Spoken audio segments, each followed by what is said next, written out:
Monica.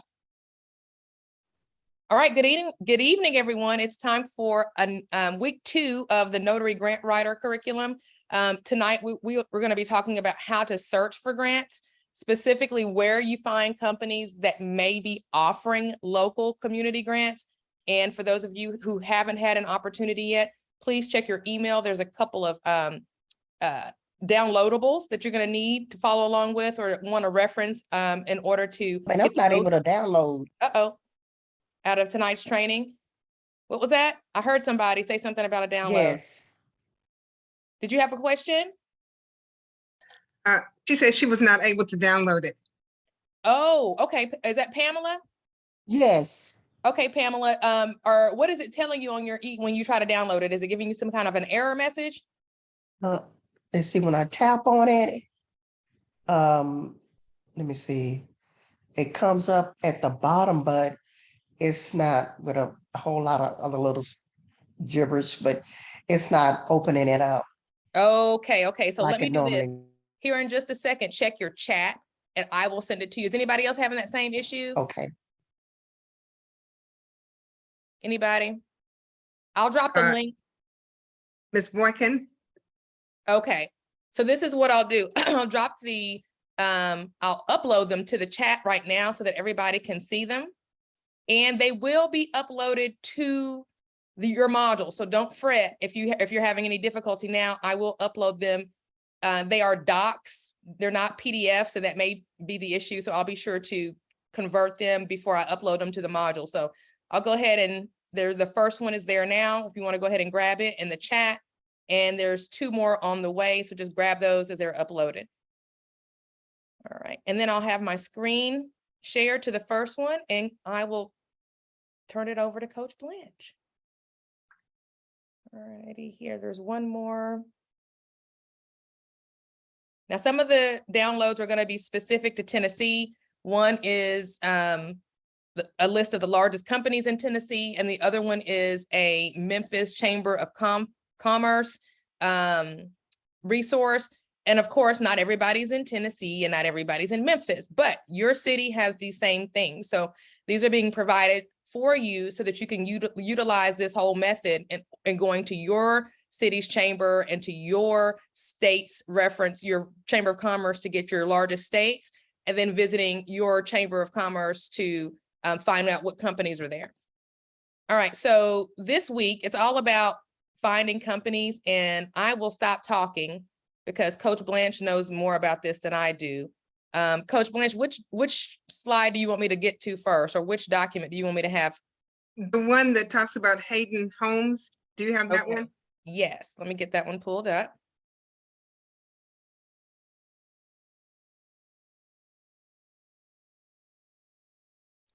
I thought I have it. Okay, wait a minute. Let's see here. Let's do it this way. Oh, Miss Tamika, you're gorgeous.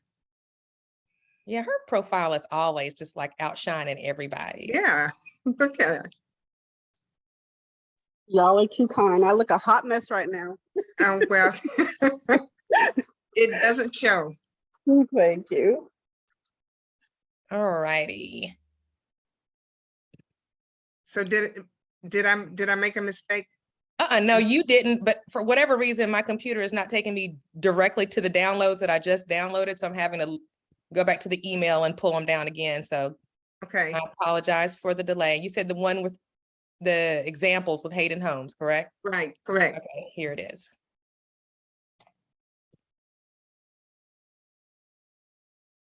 And I'm going to share a screen and we should be all looking at it momentarily. Okay, I appreciate it. It's good to know people who know technology. It sure is. It is. I agree, Miss Blanche. I agree. Thank you.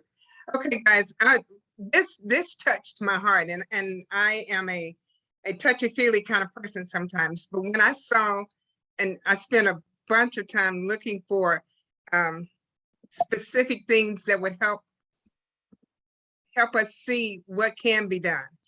And in this example, Hayden Homes and they're in Oregon. I don't know these people. I haven't had anything to do with them, All I see is what they say on their website. And I was really impressed. It says here that they set aside $10,000 in mini grants to give to the Redmond School District. And that's exactly what they did. And they showed exactly what their outcome was. They gave what they call mini grants, and that's something else that we may want to add to our lexicon of words that we're looking at. They talk about themselves in a very, very positive way. And I kept that picture in there because they were very proud of how they had helped specific schools based on whatever the school needed. And the needs weren't outrageous. This is the second year they've done that. They had allocated $10,000 for their mini grants, and those grants went to teachers and staff around the district. They were funded from anywhere from $250 to $2,000. And when you are a teacher, you easily spend $250 a year out of your pocket getting things for your classroom that can't be provided by the district or is not a priority by the district. Sometimes you want more things for your children, and you call them your children, but you want more things for your children than is a priority for the district. They may not see it as a priority, but you do, and you know your folk. Let's look down at the list. Can you share? Thank you. The Obsidian Middle School art teacher wanted $2,000 for a new kiln. I mean, that's something that you would think the district might have been able to do, but maybe they had an old kiln, and sometimes the district says, well, that thing is still working, so let's keep on using it. But Jennifer Moore got a new kiln, and that's a beautiful thing, or she may need an additional one. Tumala County School fourth grade teacher, Autumn Curtis, I'm sorry, wanted to go on a field trip to OMSI's Camp Hancock for her fourth grade class. They got it. Obsidian Middle School technology teacher, did I read that wrong before? I said Tumala County School fourth grader Autumn Curtis went on a field trip. Obsidian Middle School technology teacher Steve Randall needed soldering supplies to create his hand-on circuitry unit.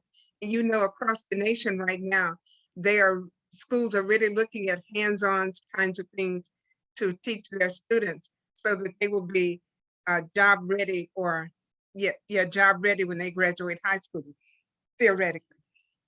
Ridgeway High School learning specialist Christy Kuhl, I hope I'm pronouncing that right, wanted window washing supplies to create a job skills program.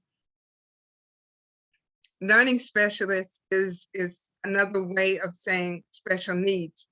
You would think window washing supplies would not be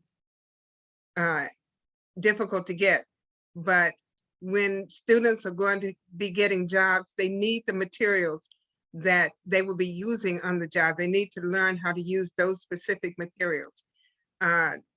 Obsidian Middle School teacher, Linda Buck, wanted a field trip to Orion College campuses. She got it. Ridgeview,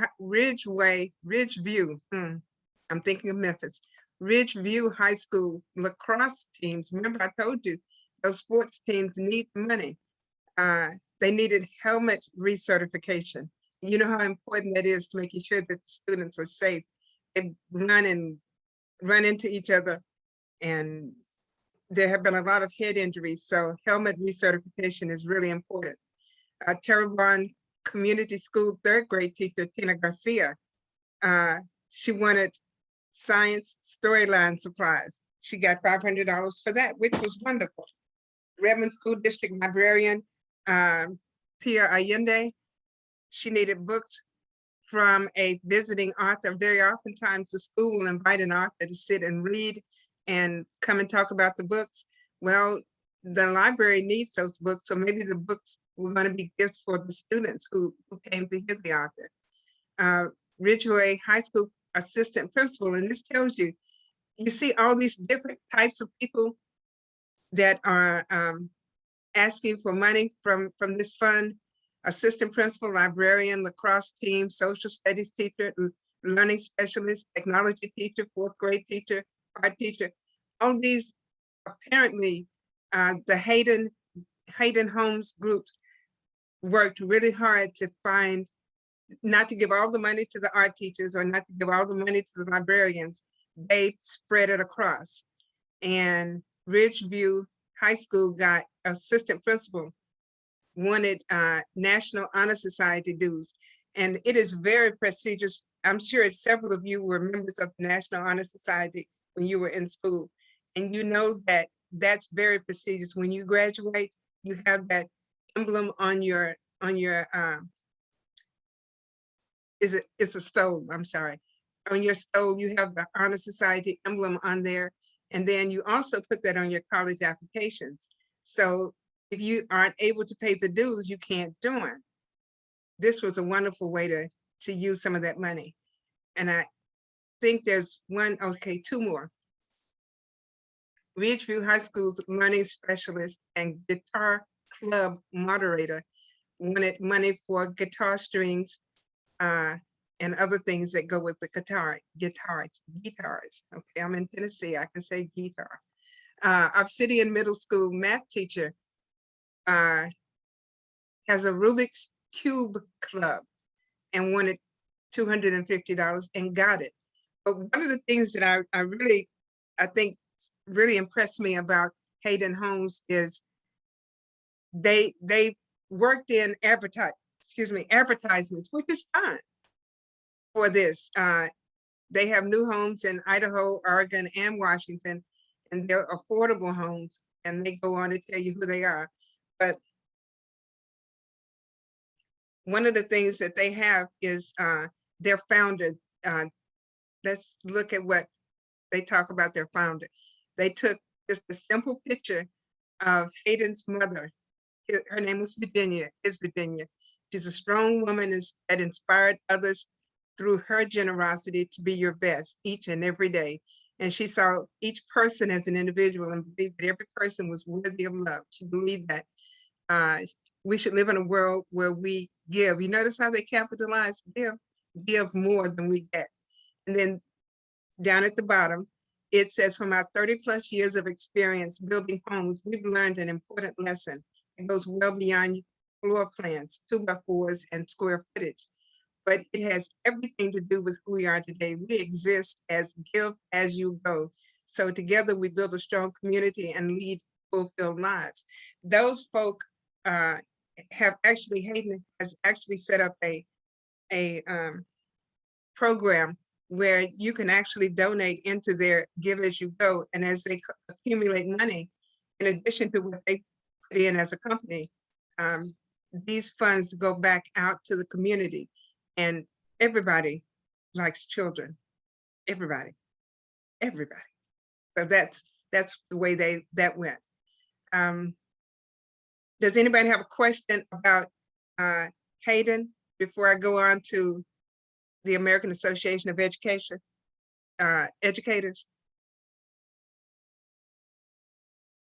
Any questions? Feel free to come off mute if you have one. I guess that's it. Okay, that's good, because that means that it's really clear. They probably read over the information and know and have a feeling about what's going on with those companies.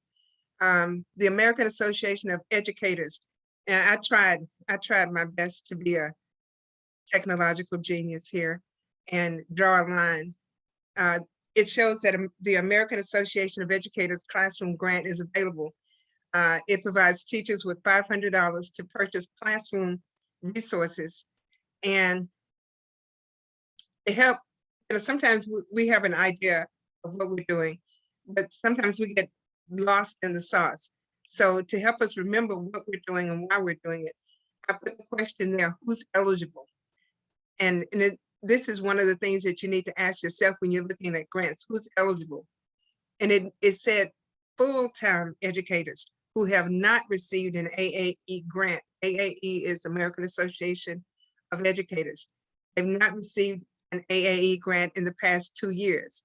So they tell you how to apply, but note, they stress full-time educators. So substitute teachers or part-time teachers or teacher assistants. Well, no, teacher assistants would work, but excuse me, but they stress, they want you to be a full-time teacher. And this is, again, an example of a community grant. Now, the next one down, oh, any question about that one? Cool beans, cool beans. The next one down is American Association of School Librarians Innovative Reading Grant. Who's eligible? Always ask yourself, who's eligible? You don't want to spend a lot of time if you've already found out that your clientele are not eligible. This curriculum grant assists school librarians in planning and implementing a program that motivates students to read, which is an excellent thing, with an emphasis on struggling learners. So if the person seeking the grant wanted this grant, they would need to talk up how they are working with, putting special emphasis on struggling learners. The people who are eligible have to be members of the American Association of School Librarians. So even though those folk are educators, you have to first be a member of the American Association of School Librarians. And that means that you wouldn't necessarily count this grant out if you would approach school librarians as opposed to the assistant principal or the art teacher or the lacrosse teacher. This next one is surprised me a little bit. Dollar General Summer Literacy Grant. School administrators, librarians, and local nonprofits that serve K-12 students. That's who's eligible. And then it says, my note down there to myself and to you, note who can apply and when. School administrators, librarians, and local nonprofits that serve K-12. And when can they apply? The solicitation period, which is usually held in January. So this is held in January, but it's not awarded. It's awarded for the summer. So they have to go through a process. So I think that's really good. And is there one more down there? Oh, no, this is where we get to interact out loud. And I know I have numbers 1 and 2, but we're going to look at FedEx. FedEx is an institution in our area here in Memphis and in Tennessee. Actually, they're an institution all over, everywhere. They're just out there doing good as much as they can. Let's look at what FedEx is all about. It says here that FedEx accepts funding proposals by invitation only and is not able to respond to individual requests.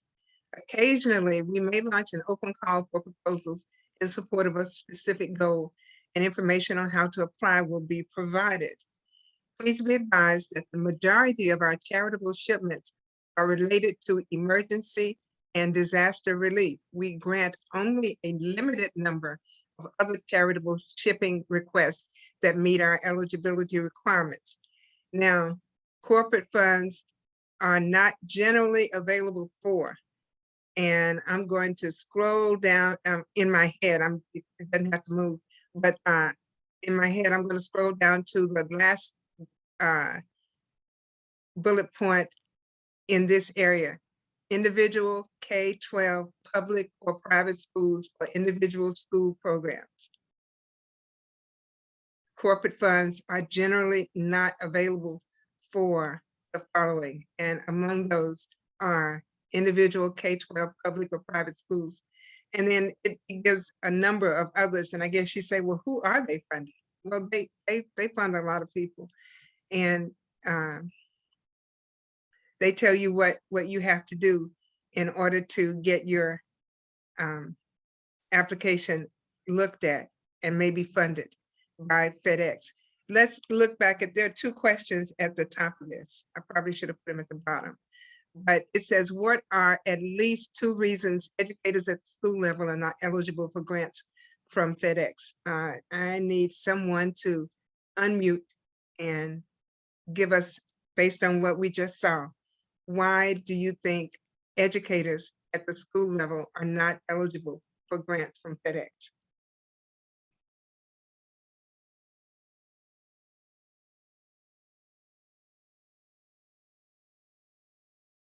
Ooh, we don't have any takers? Okay, Maybe let's, because they give to them already in their local communities. okay. And I may not have asked the question appropriately, but let's scroll down just one more time. Look at the 1, 2, 3, 4, 5, 6, 7, 8th bullet point.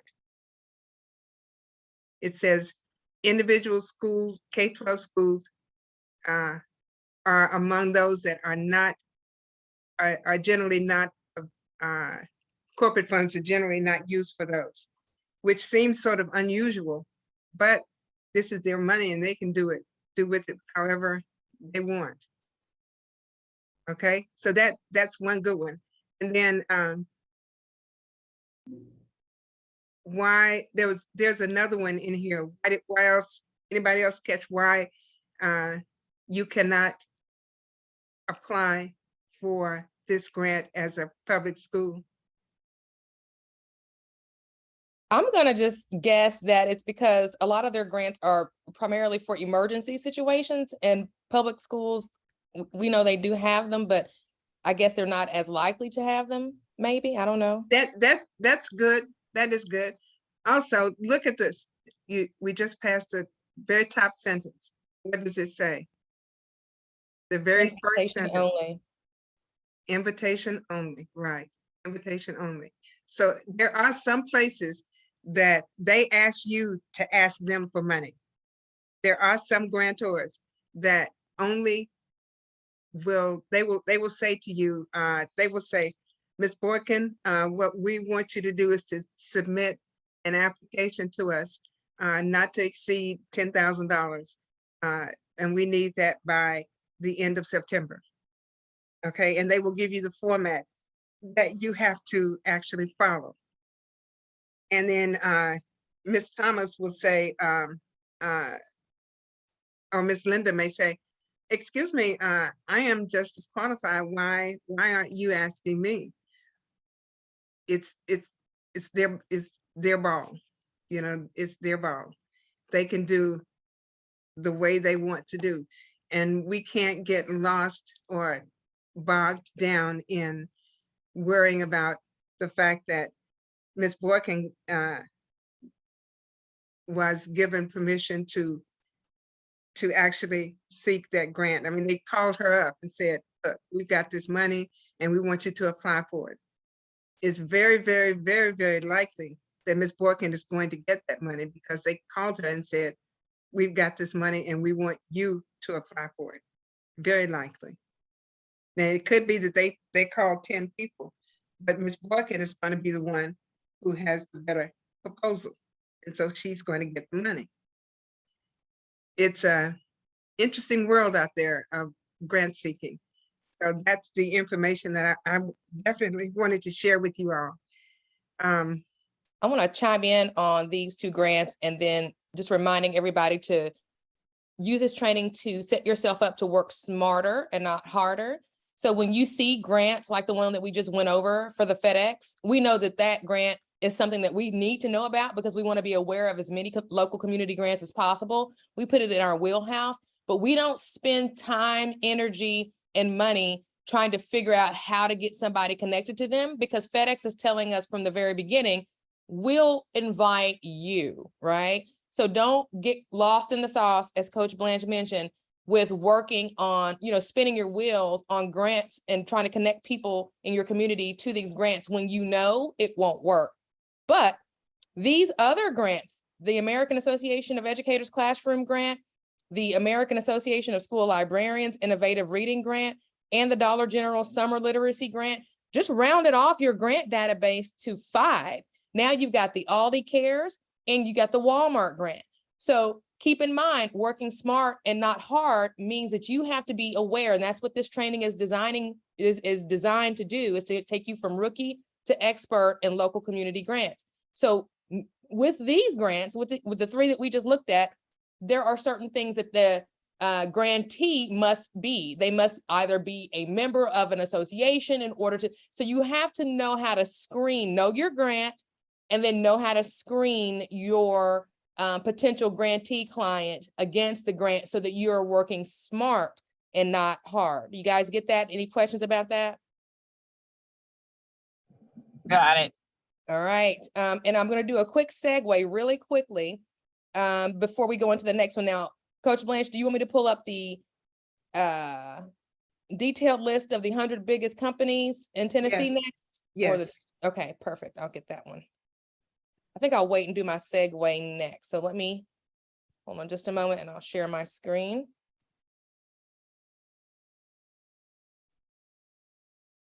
Now, while you're pulling it up, it may look like when you hear, oh, the 100 largest companies, you'll see one, I can't remember, it's a restaurant. They're listed twice and they're the same people. So what I did was try to find the ones who were in this area or near this area. But this list, all you have to do is Google 100 biggest companies in Georgia, or 100 biggest companies in Oregon, or wherever you want to work, wherever you want to seek. This one, Perkins Restaurants, is the one that I was talking about. It says Perkins Restaurants and Bakery. I don't know if Perkins is a national brand or not, but we have tons of them in Tennessee. So they're all around. O'Charley's is a nationwide chain, and they have a very big philanthropic arm. O'Charley's, I've got to think of the name of the other ones. There's O'Charley's. Does anybody know the group that O'Charley's belongs to? Is I Ruby can't think. Tuesdays? I don't know if they're a part of I don't know what conglomerate they're a part of, but. No, there are 3 of them. Olive Garden is one of them, and I can't think of the third one. That's okay. If you look up giving for Olive Garden or O'Charley's, you will see whoever else is involved. But these companies are rated based on how large they are. Cracker Barrel is everywhere. Do you hear me? Everywhere, everywhere. And they have a really good, giving program, if I remember correctly. So Coach Blanche, are you saying that these companies are companies that we can approach and we can find the contact information for, or maybe on their website, that we can actually approach them and say that we're trying to help get some money into teachers' classrooms? And well, yes. Okay. One of the things, Here's your reminder. Okay, watch. That was my ring telling me what I had asked her to tell me years ago. But anyway.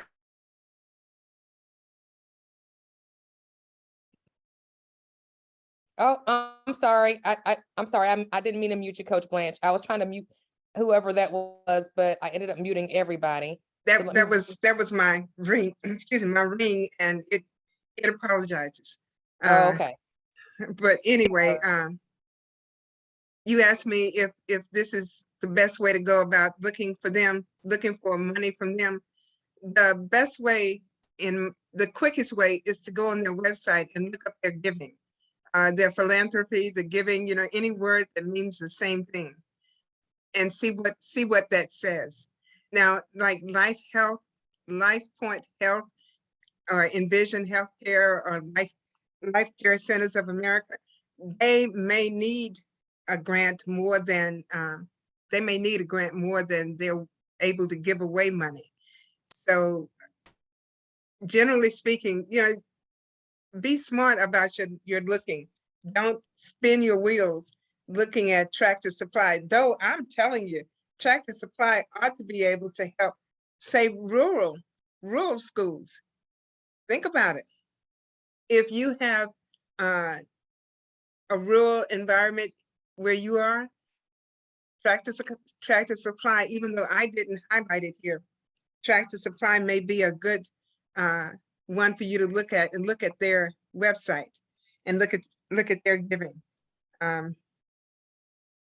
Regal Cinemas, I didn't highlight that, but suppose an elementary school wanted to take all of the third grade students to see, I don't know, whatever third graders want to look at, that's PG. No, not PG, it has to be G. Look at their Yeah. website and look for their giving. Yes, Miss Felicia, exactly. Okay, Vanderbilt University Medical Center receives tons of grants, tons. I happen to know that for a fact. They receive grants in order to help patients who are indigent, and, you know, and pay the bills that come out from the treatments that are required. So I know that they're the recipient of a lot of grants. And let's see, Nissan.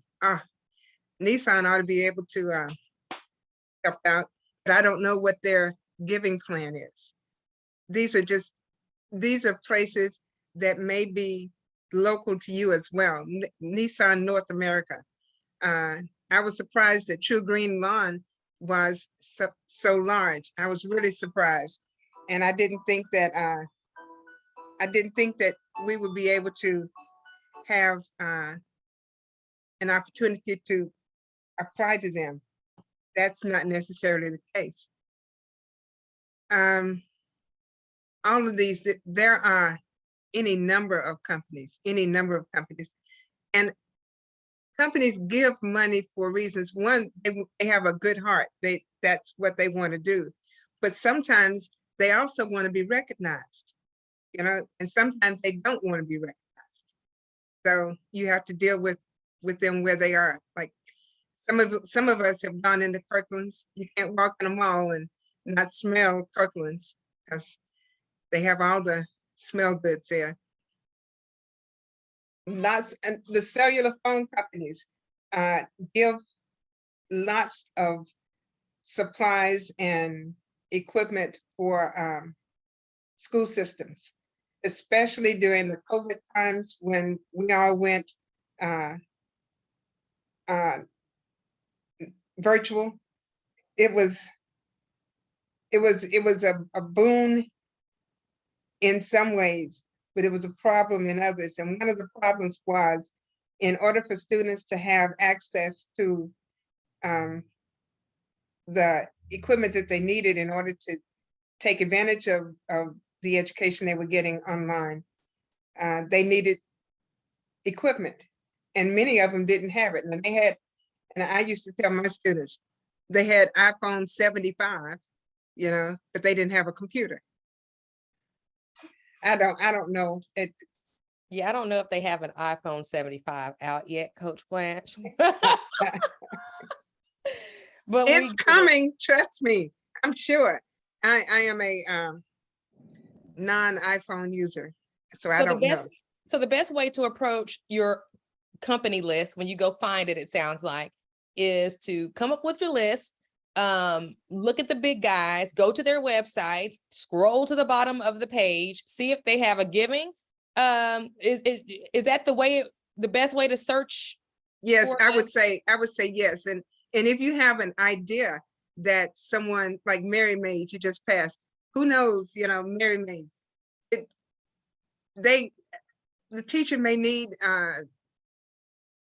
classroom revitalization of some sort. I don't know. You don't ever know what the need is.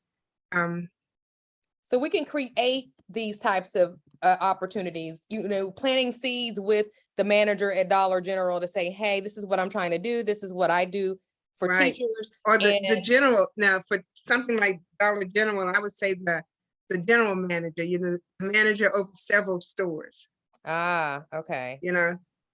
But either way, they'll tell you. They will actually tell you, oh, look at you. Very good, Miss Monica. So I'm trying to figure out if their philanthropy is going to be easy to spot, or if it's going to take a little digging. And it looks like Serving others. What does that say? that's it. Serving others. It's a download. Look at there. I can't see it, but Oh, let me reshare. I'm sorry. When it downloaded, it took me to another tab. So I'll reshare now so you guys can see what came up. So when I clicked on their Serving Others tab at the bottom of their website, this is what came up, a little report. Here's their mission. Again, these are little pieces of knowledge that you're taking and you're putting into your grant database. Because remember, you're building up your grant database. You've got 3 more to add to it now. You had Aldi's and Walmart. Now you've got the other 3 we talked about tonight.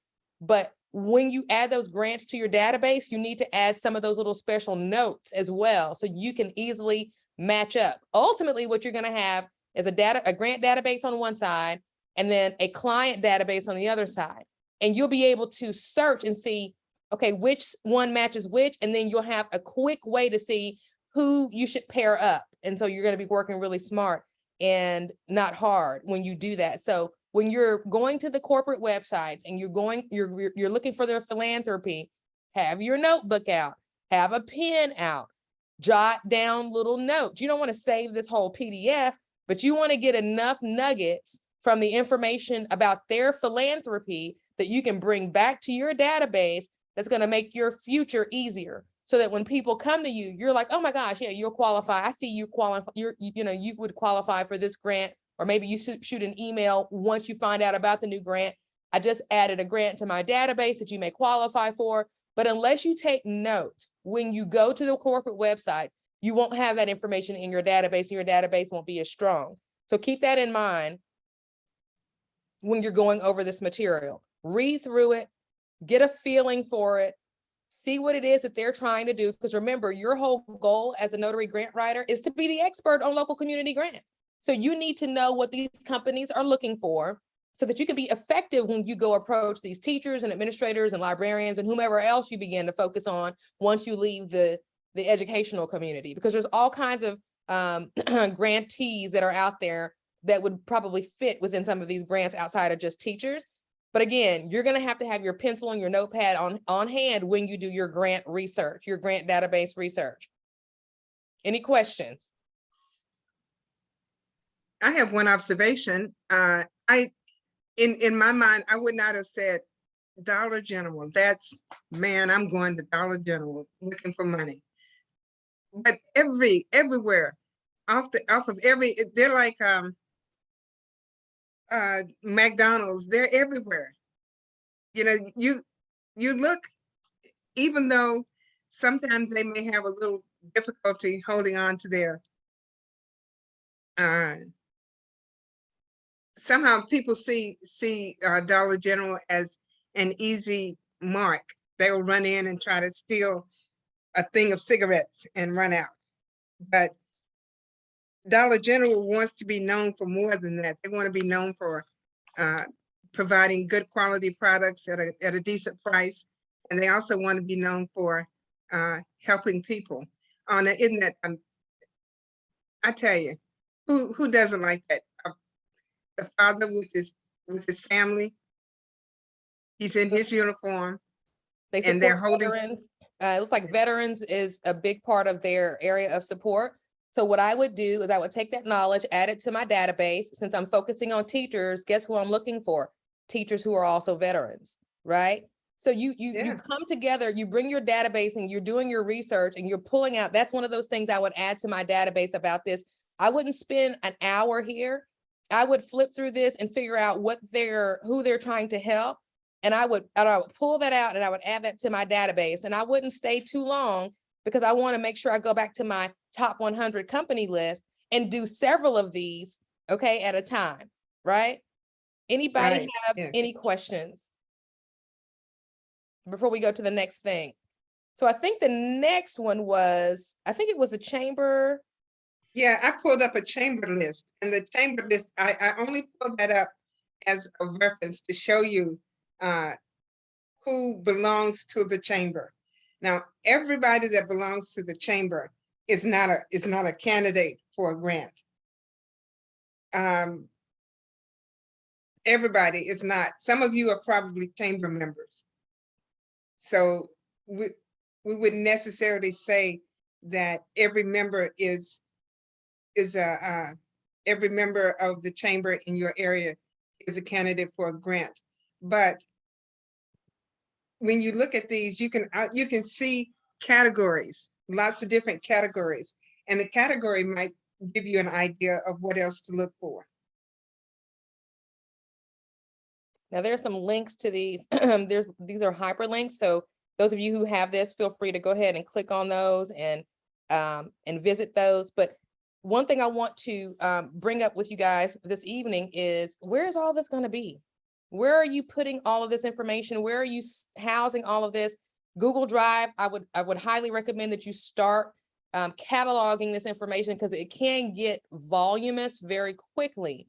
And your effectiveness as a notary grant writer is going to be contingent on your ability to quickly match. Because remember, you want to get to your 4. And I want to do a check-in tonight to see who has anyone, raise your hand, drop it in the chat. Let us know. Has anyone identified their first teacher or administrator or librarian or whomever in the school system that they will be applying on behalf of? Has anyone at least identified? I didn't say asked or started the process. Has anyone at least identified their first potential client? Anybody? Awesome. Okay, Tyler. good. Yeah. Oh, yeah. Good. All right. Oh, look, awesome. Good job, Tiffany. Okay, good. Identified. So you guys haven't yet identified, you need to start, okay? Don't wait till you know everything. Start getting your eye zoned in on, those 4 people, because that's all that you're going to be required to have, right? And what do I mean by required? Well, this 8-week training is on us to get you up to snuff, so to speak, so that when you go out and approach these teachers, you know what you're doing. Not only that, we want to be able to tell you, we want you to be able to let those teachers know that you have hands-on grant writing experience. So this 8-week curriculum at Notary Nerds University is going to be that accountability place where we're going to sign off on you, right?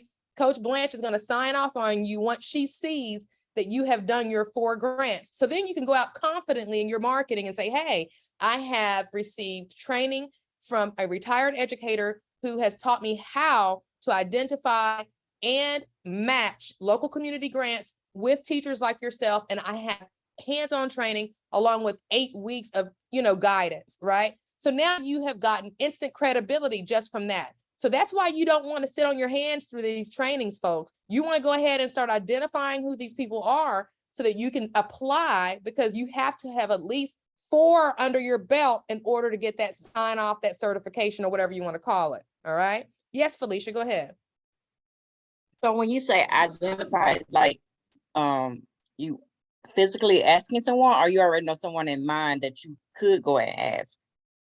Identify is that's a good question. Identify is you just got your eyes on them. You know who you want to approach. You may not have approached them yet, right? But you know at least who you want to approach, because this week you're going to go approach them, right? You want to begin the process. So even if you haven't approached them yet, as long as you've got them in your headlights is what we want at this point.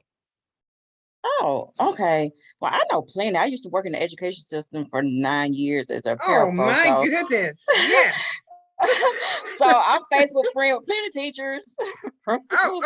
okay. So we've got a Okay. star. Yeah, because We've I've got been thinking about all week long, and I got family members who teachers like, oh, okay, I'm gonna reach out to Kevin tonight and see what he think about it. So when you ask identifying like who you, but I got people in my mind because I know plenty of them. Well, you Miss are- Felicia, I am so proud of you. Yeah, you are way ahead of the game. You're not gonna have any problem getting your 4 done. And do you have an Aldi, a grocery store chain in your area? Yes, I have 2 Aldis and Walmart. So I have tons of schools. We got like 16 elementary, What? 7 high schools, like Okay, 10 see middle that- You have schools. 7 high schools in your area? Yes, 7. Do they? Oh, okay. Okay. Yeah, I Yeah, live in a big watch- city. Watch Miss Felicia. You Yeah, know, so you will be able to easily get your 4 done, right? So that's what I want everybody to focus on. You should have your eyes on 4 teachers or administrators, but then you need to go ahead and start matching them up with the grants that now you know of, right? Okay. So that's a good thing. Okay. You're off to a great start. I'm Okay, gonna yeah, I'll reach out soon. Thanks. I'm gonna hop over to this a thing that I want to share with you guys real quick, because this is a business and you want to be organized.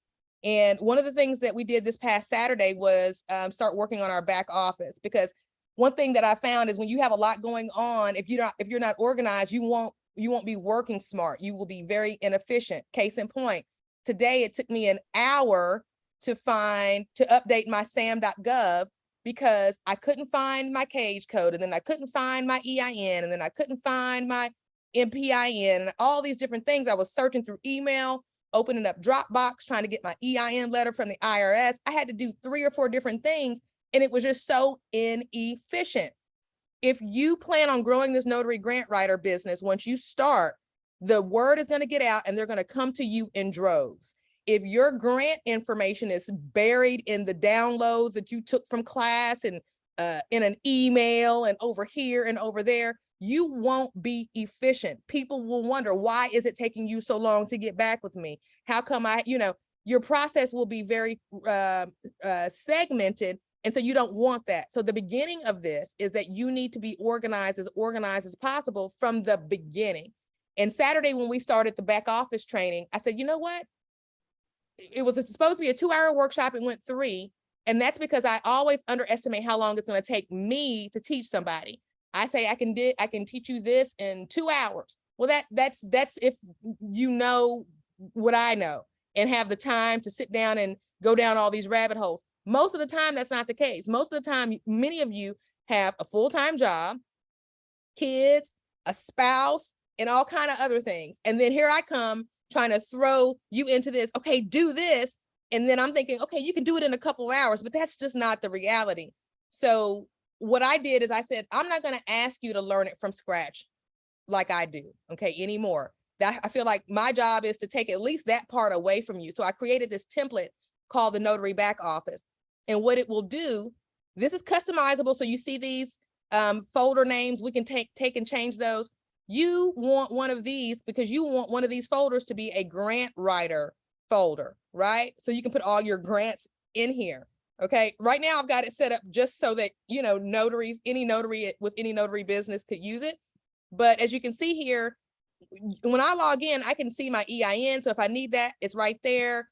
I can access all of my, if I was doing loan signings, I could access all of my appointments right here. This is customizable for anything. So if I'm not doing loan signings and I want this to be customizable for my grants, okay, then I can do that, right? But by this template already being in place, you don't have to reinvent it and spend so much time learning the grants and building your back office. This back office template saves you that time so you can focus on going to that 100 company list, gathering that information, bringing it back here, right? When you're getting ready to go meet with these teachers, having all of your appointments right here in one place, right? So I wanted to show this to you. I'll be sending more information out about it, but I don't want you guys to think of this as just any other training, because remember, August the 1st, NNU transition, we pivoted to recession proofing our business. And it's not, you know, enough to have things scattered all over the place. You have to have systems and a process so that when they come, okay, because the clients will come once they start knowing that you have these local community grants, and you want it to flow like butter. You want it to be as smooth as possible so that you can get those $20 and $20 and $20 at a time. Now, that's of course after you do your first 4 for free. Okay, any questions about that? Yes, Charity, there is a recording of Saturday's 3-hour workshop. Yeah, it is. There is, and I uploaded it to the to that module. So it's been uploaded. I think it was earlier today. Okay, Tiffany can't open her templates yet. Everybody's been having difficulty with that. They are Microsoft Word docs right now. I'm going to convert those into PDFs to make it easier, and I'm going to upload those to the module upon the conclusion of class. All right, any more questions? You are very welcome. I Looks had like Miss one. Felicia has, okay. Oh, I'm Oh, sorry, Ms. oh. Felicia, go ahead. Yeah, I kind of have one that I never did receive the email to upload the homework to the Google. Oh, I'm so glad you reminded me about that. I totally forgot to get my team on that. So let's go ahead and handle that right now, because we did those numbers and we assigned folders so that you guys could upload your homework from week 1. And that is the sentences and the Yeah. word find. So I'm so glad you mentioned that, Felicia. I completely forgot. Completely forgot. I thought I So- did something wrong. I kept looking for it, like I knew she said. No, I even that went was back on and me. rewatched it. No, what happened is I started building my back office, and I'm like one of those people that, you know, when you see something shiny, your attention gets directed and you can't remember anything else. So I started doing that because I have so much I have to do getting ready for government contract or trying to apply for a government contract, and I forgot. So let me go ahead and get those assigned, and you guys bear with me just a second and I will get to those folders real quick. And so those of you who are on here, we'll go ahead and get that taken care of so that you can go ahead and begin to upload your homework. Did anybody have any challenges with their homework? It should have been pretty easy. And I appreciate noting that, who was it that helped us out, Monica? I had made a mistake with the 501c3. It didn't show up correctly. Who was that? I don't know, whoever it was, we love you. Identify yourself. Oh, was it Miss Thomas? Was it you? Nope, I have a question. Oh, okay. Go ahead. Go ahead. Go ahead. Okay, so I have been like super duper hesitant with the notary grant writing because I know I am not a writer. Oh, And so stop right there. And I apologize for interrupting you. Please forgive me. What I want you to know is you don't have to be a writer. There is this, you fill in boxes. What is a person's name? Mary Smith. What does Mary Smith want? 15 volleyballs at $20. I don't know how much a volleyball costs, at $20 a piece. What else does Mary want? I mean, it's like making a grocery list.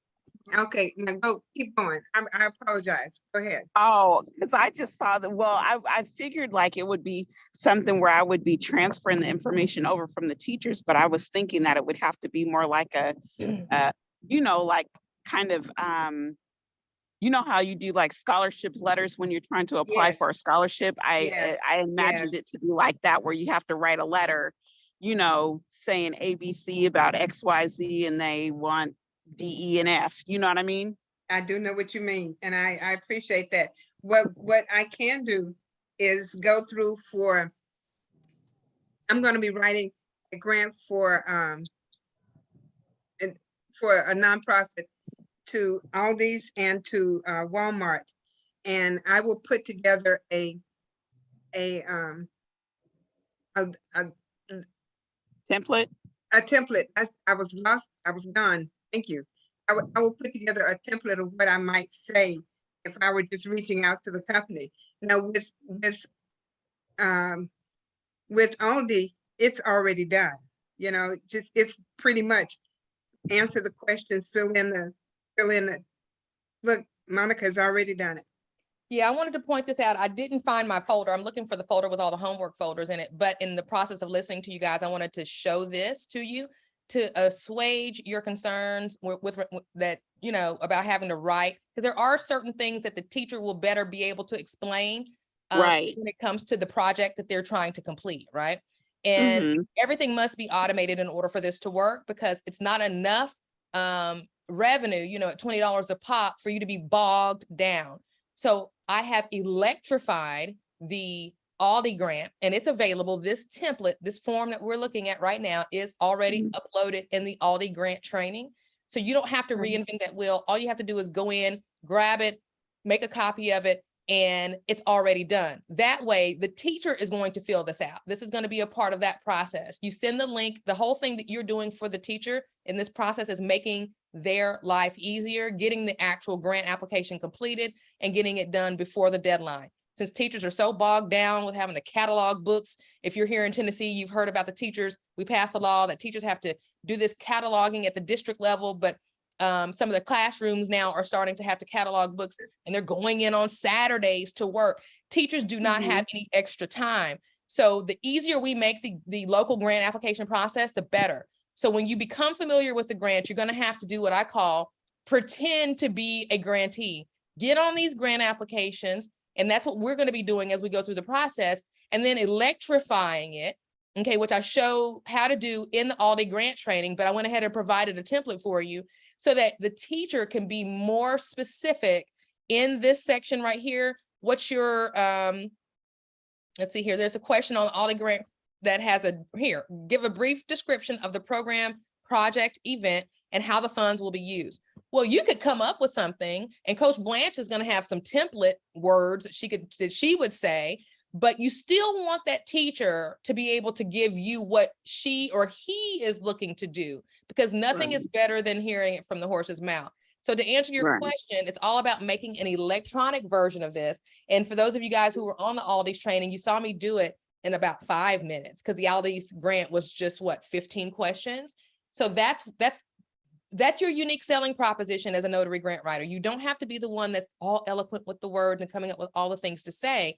You just have to provide the technology via a Google form and the link, okay? And then you'll be able to let the teacher kind of put in their 2 cents and then take it off of their plate. Does that make sense? Yeah. So we would create one of those templates for each.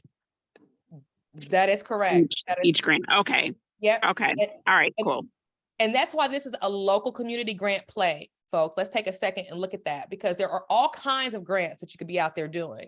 You want to graduate to those, because those are going to require way more than just a 15-question Google form, right? So before you start flying into other uncharted territories with those medium-sized, chunky, bigger grants that are going to take you to sit down and really be, you know, editorial, okay? Start here and get your volume up, get your revenue up, do the easy ones first, the quick and easy, 500, 1,000, 5,000, those quick applications you can quickly turn into one of these quick little Google forms. Again, the link for this template is in the Aldi Cares grant training, and it didn't take me 10 minutes, right? So as a grant writer, what you're doing at the beginning is you're building a business. You're building, this is a part of you building up your business. And once it's all done, then at the end, all you'll have to do is start marketing, and all of your systems will already be in place. All right, now let me go back to the folders, see if I can find them. Any more questions? Ms. Peterson had a question or a statement. I completed an application for Aldi, and it was very simple, right? And the teacher, and listen to this, guys. The application is so simple that once you tell the teacher about it, they might just do it themselves. That's completely fine, right? But one of the things that you want to do is to take, you know, you help who you can help. Everybody's not going to want your help. Sometimes, even with us, I know sometimes you guys may have run across a training that somebody's offering either at Notary Nerds or anywhere else. And you're like, let me go find out if I can do this myself. Let me go DIY. Let me go to YouTube University. We all are guilty of it, right? And that's okay. Everybody's not going to be your customer. but that's why you need to start to build your database of teachers so that you have enough in your database so that it makes sense. Let's do a check-in. How many people have started working on their teacher database? Let's see a show of hands or chat, either way, as I look for these homework folders. Let's see a show of hands or in the chat of who has began. And good. Coach Blanche, is there a easy, did I ask you already? I think I did. Are you a part of the American Association of Teachers or the National Education or National? No, you did ask me and the answer Okay. was no. Okay, gotcha. If you happen to have a family member who is a teacher, who is a member of a state or federal or local teaching National, organization, you want to kind of see if they've got a membership directory that you can get a hold of. Okay. Now is not the time to be bashful. Entrepreneurship does require risk taking. Okay. If you guys recall back last year, I was looking to develop relationships with attorneys, and I joined the American Bar Association. Okay. I did attend law school, but only for one semester. But did that stop me from joining the American Bar Association? No, it did not. As an entrepreneur, you got to kind of go and then ask for permission later.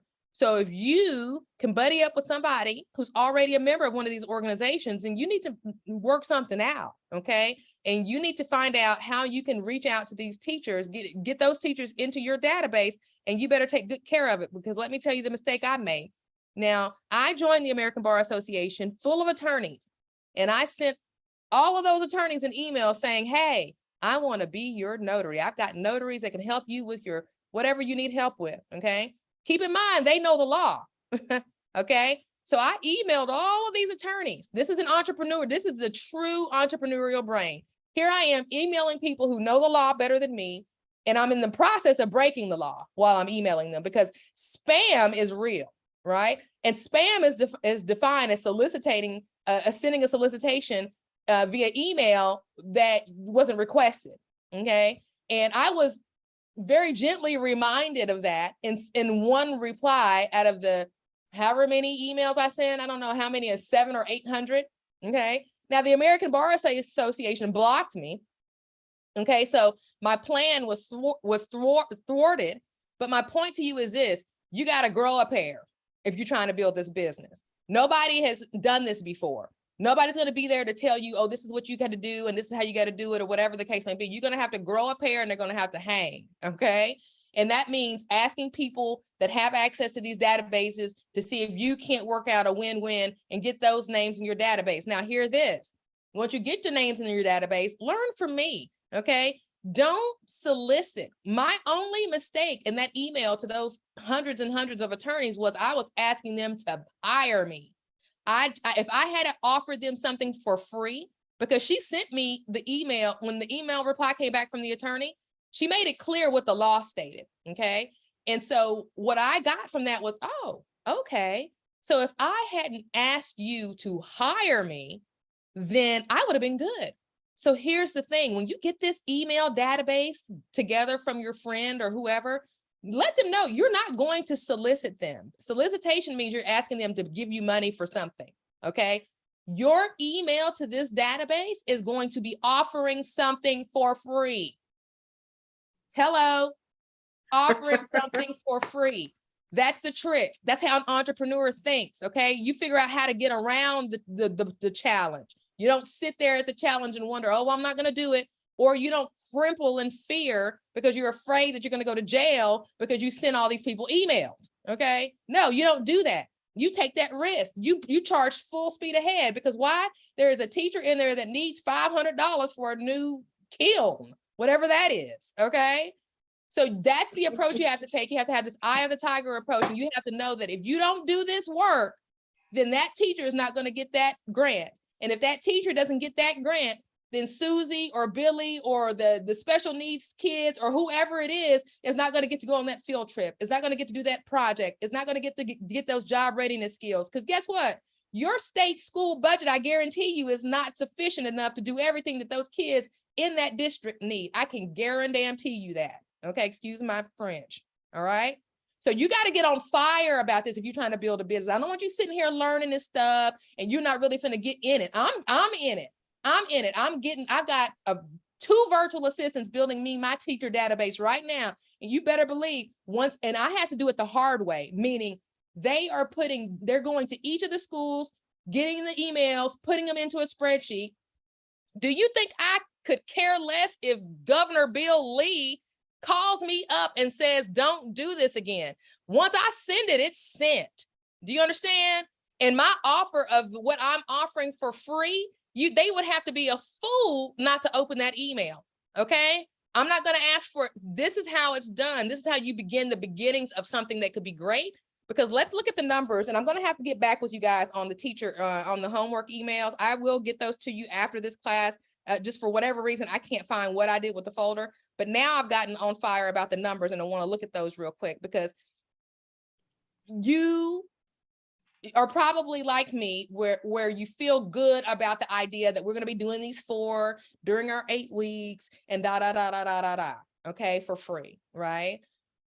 But some of you are like me in that, okay, look, I'm trying to build, I need to make sure that I don't have to go back and work for the man anymore, okay?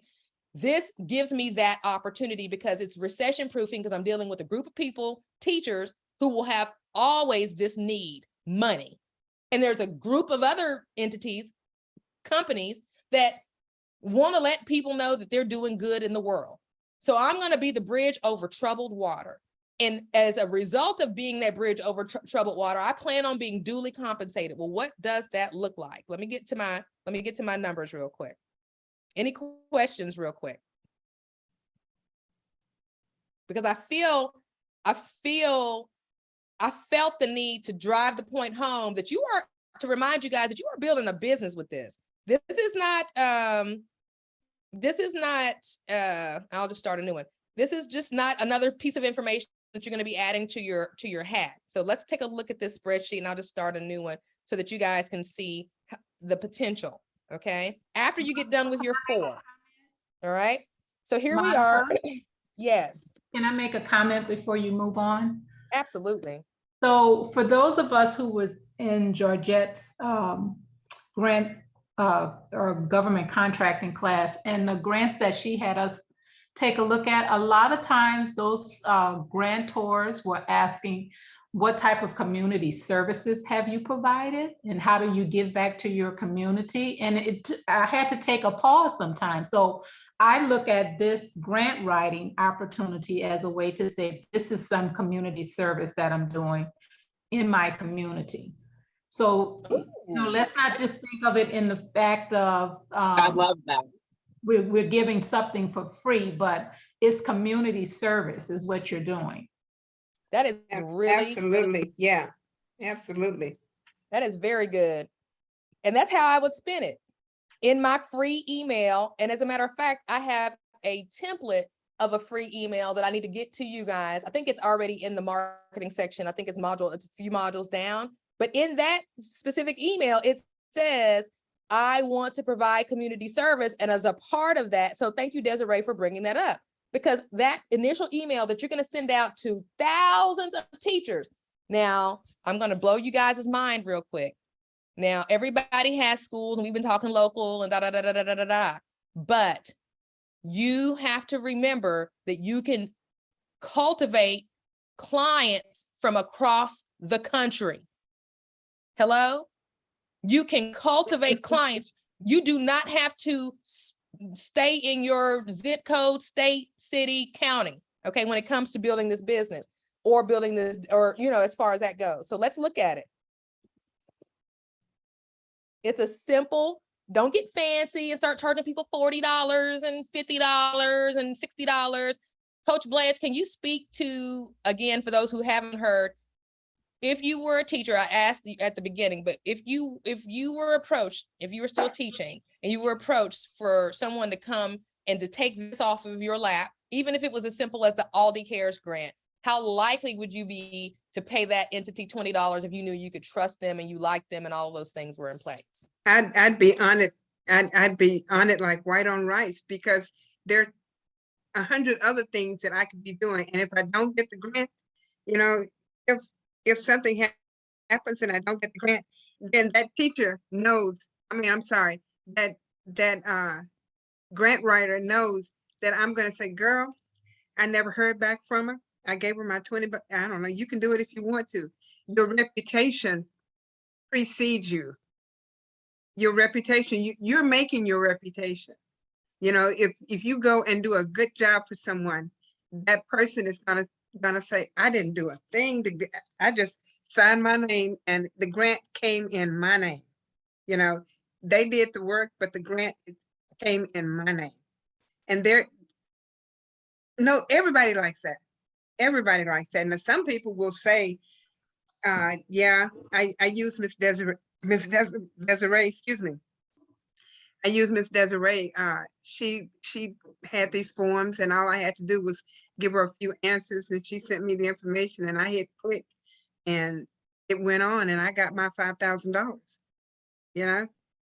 And then, oh, let me tell you what else they do. And I did not tell you this, but there is a district-wide brag sheet. I can't put it any other way. There's usually a district-wide brag sheet. Miss Desiree, first grade teacher at Smith Elementary School, just received a $5,000 grant to buy, I don't know what elementary school people need, but you know, to buy XYZ. And we are so proud of her. You know, she's a teacher, you know, we're so proud of her. And then they will challenge other teachers to reach out to their community to find ways to do what Miss Desiree did. And the press release will be a part of our tool shed, right? Once we get Yes. further down the training, once we get to that place, we will be learning how to put a nice press release together because news outlets are always looking for good news stories. And a press release is nothing more than an opportunity to market your business, okay? So once you have those successes or once you have that first teacher who's received that grant, you're gonna do a press release and you're gonna let everybody in Who Shot John know about it, okay? And you're gonna send that press release to the principal and you're gonna send it to the teacher and you're gonna have her, you know, you have taken a picture with her and you have gotten her a mug and said thank you. There's all kinds of, you are going to be building a business and at some point it's going to be too big for you and people are going to be coming at you and overwhelming you with requests that you're going to have a team of a couple of people behind you helping you to keep it all together. But again, if you don't have it organized from the beginning, it won't matter. And listen, you don't have to have 1,253 grants in your grant database. The 5 grants right now that you have and know about are plenty to keep you busy, okay? Because keep in mind, like whoever had the 16 elementary schools, all of those first grade teachers and all of those elementary schools may want you to give it to apply for that $20 Aldi's grant, and there may only be 4 Aldi's in that area.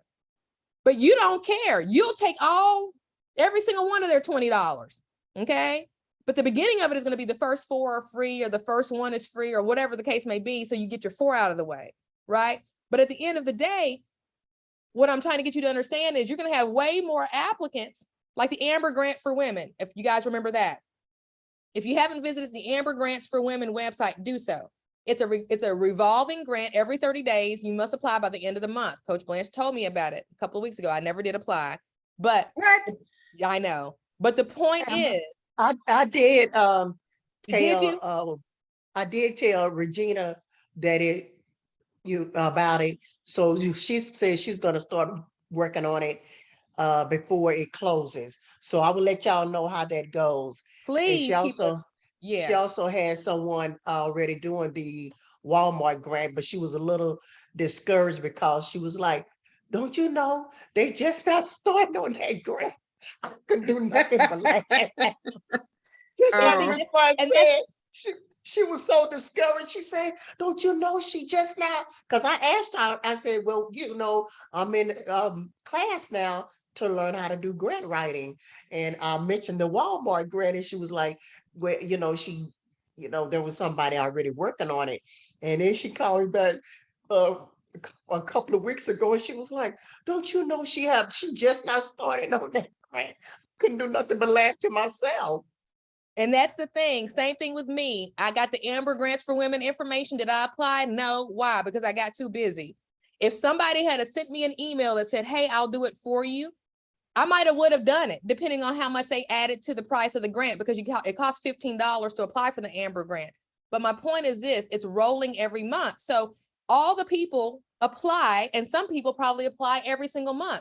So when you think about the Aldi grant and you think about, okay, well, I only have, I don't, if you're thinking in terms of you don't want the people in the same school to compete for the same grant, that's not your problem. You want everybody in that school to give you $20 to apply for that one Aldi grant. Okay. That's not you can't worry about, are they gonna be bumping heads? Is Aldi gonna, that's not your concern. You're providing a service to whoever wants it. And if all of the teachers in that one school want to go after that one grant, then by goodness, guess what you're gonna do? You're gonna help every single one of those teachers get their chance at bat. Now, if one of them get it and the other ones don't, then guess what? That one gets to walk around and with their tail feathers ruffled, right? But the point of the matter is, I want to keep you guys focused on the business side of this, okay? It won't work unless you think of it in terms of volume, okay? Now, the philanthropy is good because that's how we're getting this started. But this 8 weeks is going to end quick, and I don't want y'all sitting there at the end of it thinking, oh, I didn't realize that this was a real thing. No, this is a real thing. I got 2 people I'm paying $8 an hour to do my data entry. Okay. And if you want assistance like that, I can plug you in. Okay. Because looking at this spreadsheet, I don't want the little 100 names that I could get if I took the time, it did 2 here and a 3 there into my database. Why? Because that's only $400 in revenue. Okay, how do I come up with these numbers? Somebody tell me. I say it so many times. Somebody can tell me why I chose 20% as the number for the conversion. That this column here is how many people out of this database will actually be my customer. How did I come up with that? 1 out of 5. 1 out of 5. Thank you, Miss Desiree. Also, Miss Monica, Miss Cynthia says she's confused if we are offering something for free, where does the $20 come from for each applicant? Because the free is during training. You're in an 8-week notary grant writer training to build a notary grant writer business and recession-proof your notary business. After that 8-week training, it's no more free. Okay, you can still do free, and you should. Okay, and that's a great marketing tool. Every single month, like the Amber Grants for Women, what I would do is every single month, I would have 2 or 3 or 4 free every month. Why? Because that's my funnel. That's the beginning of my funnel. Sign up to receive to be one of the 4 free that I do every month as a part of my ongoing community service as a notary public. So I'll get 100 people respond or provide their email, and I'll do those first 4 for free. But those other 96, I'm charging $20 a pop. You see how that works? Is everybody with me? Yes, thank you. Okay. All right. So now that I have that information, now I know that this database is the key. I already got 5 grants in my database, so I'm solid on that. I just need to get those converted into electronic templates, right? I need to pretend like I am the person, and we're going to talk about that in a future module. So if you guys kind of want to keep up with what's coming up next in week 3, 4, 5, 6, 7, and 8, log into NNU, read over what we're going to be covering. Some of these things that I'm talking about tonight are going to be covered in those future modules, specifically figuring out, how to match. That's an upcoming module, but then also how to begin to put it all together. But the piece that's the most important is this database. So if you are aggressive, okay, I want you to get aggressive, okay? I want you to be aggressive in approaching this database, because the larger this database is, and don't think small. How many teachers do you think there are in these United States of America? How many teachers? Somebody, anybody? Miss Tiffany said 4 million. There's 4 million teachers. So I need at least, hold on. I need at least 10,000 in my database. Come on. Come on, car getting paid off. You see what I'm saying? You guys, this is not a little thing. And the reason that it's not a little thing is because anytime I teach something and I'm going to do it, that means I see the money. Okay. And if I see the money, I don't have any problem doing 5 or 10 free every single month. Okay. Because that's going to be my lead magnet. I'm going to stress that I'm a notary public. I'm going to stress that I'm trustworthy. I'm going to stress that I've been background checked by the NNA. And I'm going to stress that I'm all about community service. And I want you to sign up for free. The first 10 teachers are going to get a free grant, and I do it every single month. Well, guess what? 100, 200, 300 teachers are going to give me their email when they see that Facebook post or that email come across, or however they come across the information. But when they give me their email, they're hoping to be one of those 10. Okay. But not all of them will be. Those other ones are going into your database to add to this number to get you to this revenue. Okay. Any questions? And I'll get the homework folders assigned, but I'm going to have to do a little bit more research to see where I put it. So I won't be able to do that while we're on the call. But do we have more questions about what we've learned tonight? Monica, can you just repeat the do the four for free, and then after that, could you repeat that one again? Yeah. When, So Cynthia said she was confused. Yeah. So my funnel, just so you guys know, I'm letting you in. Okay. So as Jenna and Patricia are building my database, okay, I want to hurry up and get my 4 free out the way. All right. So my first email to the database is going to be, I'm a notary public. I'm all great. I'm doing community service. For the first however many teachers to respond, I'm going to do this grant for free. Okay. Here's how you join. Here's how you just click the link here. Right. And that's it. And that's something that I will do every month. So for the first however many, you come up with a number, it's your business. For the first X number of teachers to respond to this email by clicking the link below, I will for free at no charge do for my community service, do a free grant for you. Okay. I'm picking the grant. It's going to be the Aldi grant because I've already got the form filled out. I've already got the template built, and it's easy. Okay. I get my community service in, they get a chance for free at this Aldi grant that they didn't have to do on their own. Win, win, win. Whenever you create a win-win scenario, it's always a good thing. And whenever you help people solve their problems, that's when you end up getting the monetization. It happens naturally. So like I said, when you send that email out to all of those teachers in your database, which should be numerous, right? You should have a lot of teachers in this database, because that email, when you tell them that, when they get a chance to be one of the, 10, you may not want to say, I do this every month. Maybe you do it. You don't want to put that language, I do this every month necessarily, because people will assume that since they've already submitted their information one time, it's already on file and they may get it rolls over or something like, You want people actively submitting for a chance, fresh and new every single month, right?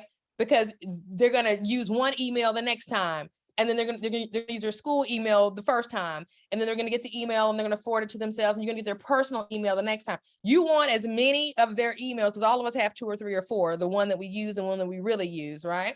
You want to constantly be building this database. So you want people constantly giving you their email, because the larger your database is, the more you will be able to bring to the bottom line to your business.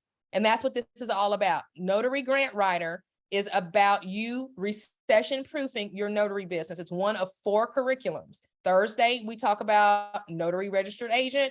In October, November, we're going to be bringing in the trucking and the freight broker and the dispatch.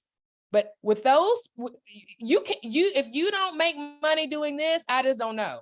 Okay. So that's why I'm leading the charge. I'm going to put myself out there first, and I'm going to make the mistakes, and I'm going to do all the things. And like with the attorneys that I sent the emails to.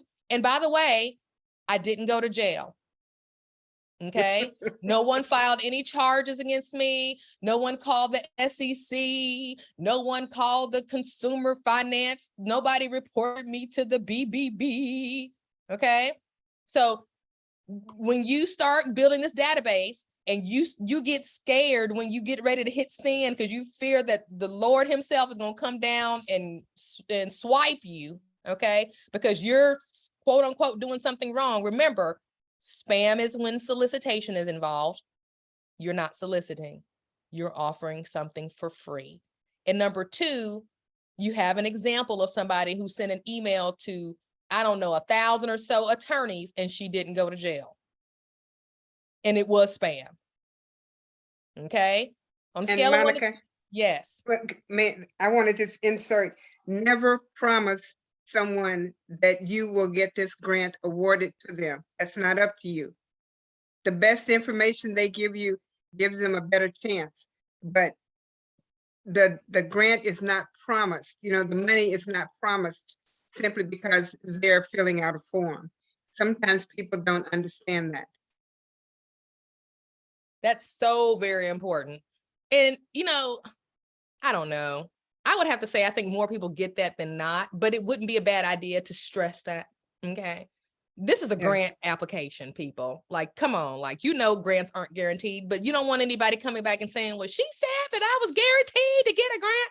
So that's going to be an important part of your language and your communication when you're reaching out, right? No grant Right. is guaranteed ever, right? Right. So Tina says, I put on my form of that submission of grant. Good, very good. Oh, so Tina, you already did your form?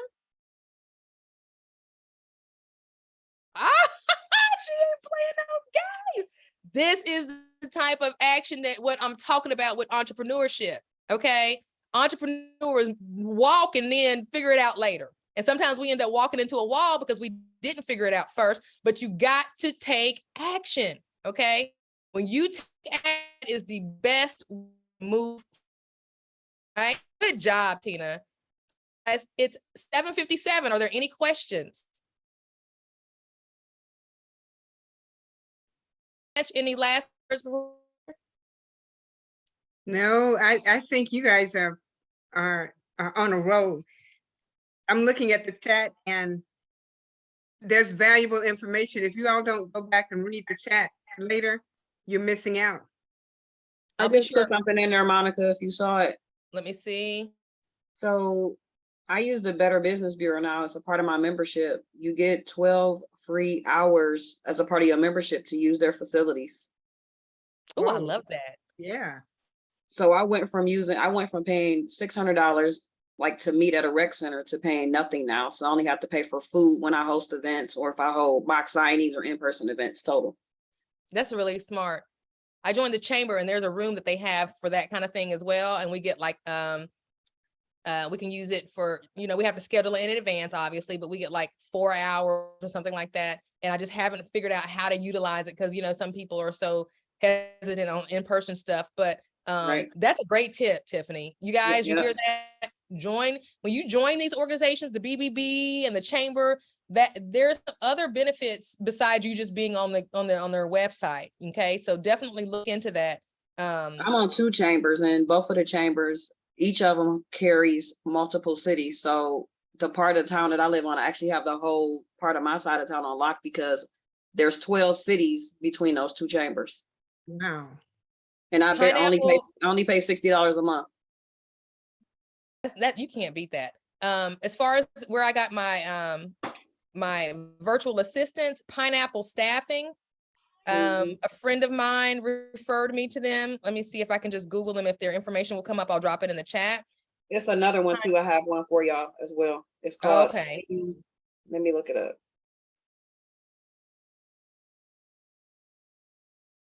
Monica, can you share Pineapple.